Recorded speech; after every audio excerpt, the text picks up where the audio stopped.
है तो बताओ, मर्दानगी का नया लाइसेंस तुम लोग ही बांट रहे हो क्या? तुम्हारे हिसाब से मर्द वही जो हर वक्त चिल्लाए, गालियां दे और स्टेटस में नशा, चीट, बेइज्जती का तमाशा लगाए। अरे मर्द तो वो होता है जो इज्जत दे, रिस्पेक्ट करे और बिना चिल्लाए दुनिया का दिल जीत ले। वही तो बीटीएस है। तुम लोग स्टोरी में 10 रुपए की चैन दिखाकर उसे स्वैग समझते हो और बीटीएस बिना शोर के पैलेस्टाइन, यूनिसेफ और ब्लैक लाइव्स मैटर जैसे कॉज पर मिलियन डोनेट करता है। तुम ट्विटर पर छोटी सोच की छोटी बात लिखकर ट्रोल बनते हो और वो लोग यूएन के स्टेज पर खड़े होकर दुनिया को सेल्फ लव सिखा रहे हैं। ये फर्क समझ लो। तुम वायरल होते हो मीम्स से, लव सिखा रहे हैं। ये फर्क समझ लो। तुम वायरल होते हो मीम्स से, बीटीएस वायरल होता है मोहल्ले नहीं दुनिया भर में। और जहाँ तक बात है सिर्फ लड़कियों के फैन होने की, तो सुन, Joe Biden, Barack Obama, Coldplay, Halsey, Pharrell Williams, John Cena, Jimmy Fallon, Ellen, James Corden सब बीटीएस के लिए रिस्पेक्ट के साथ खड़े हैं।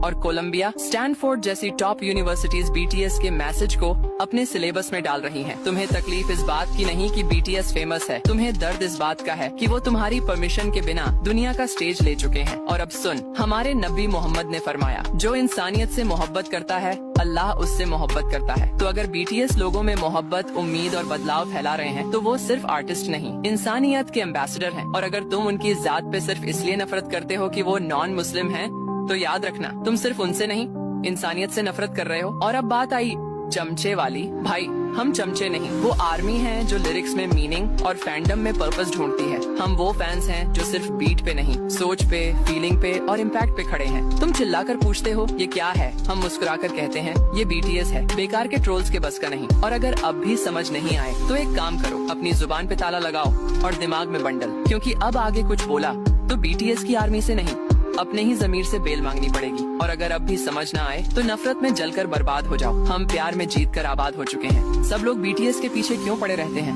क्या तुम लोगों को और कोई काम नहीं है? कभी खुद को भी आईने में देख लिया करो कि तुम खुद क्या हो और क्या कर रहे हो। बड़े आए बीटीएस पर सवाल उठाने वाले, पहले अपने अमाल तो ठीक कर लो।